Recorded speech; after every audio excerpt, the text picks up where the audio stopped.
எல்லாருக்கும் வணக்கம். இன்றைக்கி நம்ம பார்க்க போகிறது ஃபகத் ஃபாசில் நடித்து ஜித்து மாதவன் இயக்கி வெளியில் வந்திருக்கிற ஆவேசம் படத்தினுடைய ரிவ்யூ பற்றி தான். எல்லோரும் போட்டு அலஞ்சி துவைச்சி முடித்ததுக்கப்புறம் நீ ஏன்டா லேட்டாக போகிறீங்கன்னு பார்த்தீங்கன்னா எங்கள் ஊரில் வந்து ரிலீஸ் ஆகலை. ஸோ அதனால் ஓடிடியில் வந்ததுக்கப்புறம் பார்த்துக்கலான்னு சொல்லிட்டு தான் இவனால் வெயிட் பண்ணி நேற்று ஓடிடியில் பார்த்தேன். அமேசான் ப்ரைமில் ரிலீஸ் ஆகிருக்கு. சரி, இந்த படத்தோடைய கதை என்ன அப்படின்னு பார்த்தீங்கன்னா, ஒரு காலேஜ் ஸ்டூடெண்ட்ஸ் வந்து ஏரோநாட்டிக்கல் இன்ஜினியரிங்காக பெங்களூருக்கு போய் காலேஜில் போய் சேர்க்குறாங்க. அவங்களுக்குள்ளே வந்து ஒரு ஃப்ரெண்ட்ஷிப் பாண்ட் கிரியேட் ஆகி அந்த ஜூனியர் சீனியர் ரேகிங் ப்ராப்ளம்லாம் கிரியேட் ஆகுது. அந்த ரேகிங் ப்ராப்ளம்காக வந்து சால்வ் பண்ணுறதுக்காக ஃபகத் ஃபாசில் கிட்ட அணுகிறாங்க. ஃபகத் ஃபாசில் வந்து அங்கே இருக்கக்கூடிய லோக்கல் குண்டாஷோர்கள், கர்நாடகாவிலேயே வந்து ஒரு மிகப்பெரிய டானாக வளர்ந்து நிற்கக்கூடிய ஒரு ஆள். அவங்க வந்து இந்த காலேஜ் பசங்களுடைய பிரச்சனைகளை எப்படி தீர்க்கிறாங்க, அவங்களுக்குள்ள என்ன மாதிரியான ரிலேஷன்ஷிப் எல்லாம் ஃபார்ம் ஆகுது, கடைசியில் ஃபகத் ஃபாசிலுக்கும் இந்த பசங்களுக்கு என்ன மாதிரியான கிளாஸஸ் எல்லாம் உண்டாகுது, இந்த பசங்களுடைய காலேஜ் லைஃப் என்னவா மாறுது அப்படிங்கிறத இந்த படத்தினுடைய முழுநீள கதை. இந்த படத்துடைய பெரிய ப்ளஸ் என்ன அப்படின்னு பார்த்தீங்கன்னா, சின்ன இந்த காமெடிகள்லாம் பார்த்திங்கன்னா ரொம்பவே சூப்பராக ஒர்க் போகிற போக்கில் வந்து ஒரு சின்ன டைலாக் மூலியமாக வந்து சிரிக்க வைக்கிறது, அந்த மாதிரியான விஷயங்கள்லாம் நிறையாவே இந்த படத்தில் இருக்குது. இந்த படத்தில் வந்து ஃபகத் ஃபாசிலுடைய ஆக்டிங்கை பற்றி சொல்லி அவங்க மனுஷன் போட்டு மிரட்டி எடுத்துருக்காப்புல. ஒரு சில காட்சிகளில் வந்து நம்மளுக்கே என்ன தோணுன்னா, ஒரு வேளை ஓவர் ஆக்டிங் பண்ணுறாங்க அப்படின்னு கூட நிறைய பேருக்கு தோணலாம். பட் ஆனால் இந்த படத்துக்கு என்ன தேவையோ அதைத்தான் அந்த மனுஷன் கொடுத்துருக்காப்புல.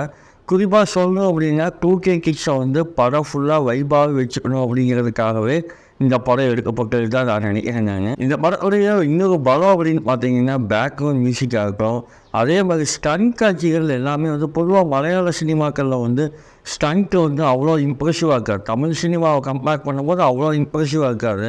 பட் ஆனால் இந்த படத்தில் வந்து ஸ்டண்ட் எல்லாமே ரொம்ப சூப்பராக இருக்குது, ரியலாகவும் இருக்குது. இந்த படத்தில் பாடல் காட்சிகளுமே ஒரு சில காட்சிகள் நல்லா இருக்குது. அந்த பாடல் காட்சிகள் சின்ன கிளிப்பிங்ஸ் எல்லாம் வந்து நிறைய இன்ஸ்டாகிராமில் ட்ரெண்ட் ஆகிருக்கு.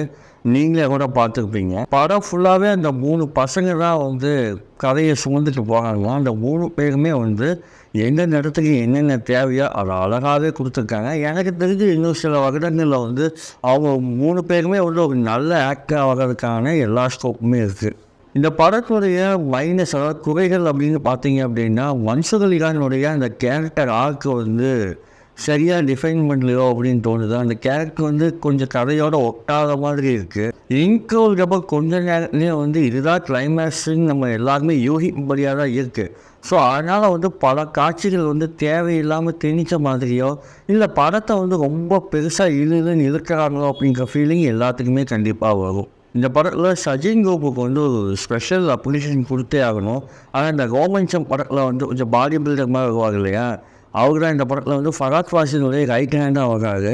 அவருடைய ஆக்டிங் வந்து பல இடங்களில் வந்து ரொம்பவே சூப்பராக இருக்குது. கிட்டத்தட்ட வந்து ஒரு பம்மல்கே சம்மந்தத்தில் வர கமல்ஹாசன் மாதிரி கிட்டத்தட்ட நெருங்கி அதை பண்ணியிருக்காங்க. மேபி அவரோட ரெஃபரன்ஸாக கூட இருக்கலாம்னு நினைக்கிறேன். அந்த அந்த ஆக்டிங் வந்து உண்மையாலுமே ரொம்ப பாராட்டும்படியாக தான் இருக்குது. இந்த படத்துடைய ஒரு முக்கியமான விமர்சனம் எனக்கு தோணுது என்ன அப்படின்னு பார்த்தீங்கன்னா, எதுக்கு இவ்வளோ தம்மு இவ்வளோ சகத்துன்னு எனக்கு தெரியவே இல்லை. அதுவும் வந்து காலேஜ் படிக்கிற பசங்க இவ்வளோ சகடிக்கிற மாதிரி காமிச்சா அது மற்றவங்களுக்கு ஒரு ராங் ரெஃபரன்ஸாக மாறிடும் அப்படிங்கிறது என்னோடய விமர்சனம். இவ்வளோ காமிச்சிருக்க வேண்டிய இல்லை. அதுவும் குறிப்பாக வந்து காலேஜுக்கு வெளியில் இருக்கக்கூடிய ஒரு கடையிலே பார்த்திங்கன்னா தம்மு அது இது நிறையா புழங்குறாங்க. ஒருவேளை பெங்களூரில் எடுத்ததுனால இந்த மாதிரியான காட்சிகள்லாம் நிறையா வச்சுருக்காங்களான்னு தெரியல. இந்த தம் அடிக்கிற சீன்லாம் வந்து கொஞ்சம் கம்மி பண்ணியிருக்கலாம், இன்னும் கொஞ்சம் டோன் டவுன் பண்ணியிருக்கலான்னு தான் எனக்கு தோணுச்சு. ஏன்னா இது ஒரு ராங் ரெஃபரன்ஸாக மாறிடும். மற்றபடி இந்த படத்தை வந்து நீங்கள் எல்லாமே ஃபேமிலியோட பார்த்து ஜாலியாக வீக்கெண்டில் என்ஜாய் பண்ணக்கூடிய படம் தான் அது. எந்த விதத்துலையுமே வந்து போர் அடிக்காது உங்களுக்கு. இன்னமும் நீங்கள் வந்து தியேட்டரில் பார்த்தீங்க அப்படின்னா இதோடைய எக்ஸ்பீரியன்ஸே வேறு லெவலில் இருக்கும். அதுவும் குறிப்பாக வந்து ஃபகத் ஃபாசில் வந்து டேன்னு கத்திட்டு ஓடும் போதாகட்டும், மற்றபடி இந்த பசங்களோட கம்யூனிகேட் பண்ணும்போது, டான்ஸ் ஆடும்போது எல்லா இடத்துலையுமே வந்து ஒரு பெரிய வைப்பை வந்து ஒரு தியேட்டரில் போய் பார்க்கும்போது ஒரு கண்டிப்பாக கொடுக்கறதுக்கான வாய்ப்புகள் இருக்குது. அதுக்காக வந்து ஓடிடியில் பார்க்க வந்து என்டர்டெயின்மெண்ட்டாக இருக்காதா அப்படின்னு கேட்டிங்கன்னா அப்படிலாம் இல்லை, நல்லாவே இருக்குது. ஓடிடியில் பார்க்கும்போது அந்த கிட்டத்தட்ட அந்த ஃபீல் வருது. பட் தியேட்டரில் பார்க்கும்போது இன்னும் கொஞ்சம் வைப்பாக இருந்திருக்கும்னு நான் சொல்ல வரேன், அவ்வளோதான். இந்த படம் பார்க்கலாமா வேணாமான்னு கேட்டீங்க, கண்டிப்பாக பார்க்கலாம். இந்த படத்துக்கு நான் கொடுக்கக்கூடிய ரேட்டிங் எவ்வளோ அப்படின்னு பார்த்தீங்க அப்படின்னா 5க்கு 4 கொடுப்பேங்க.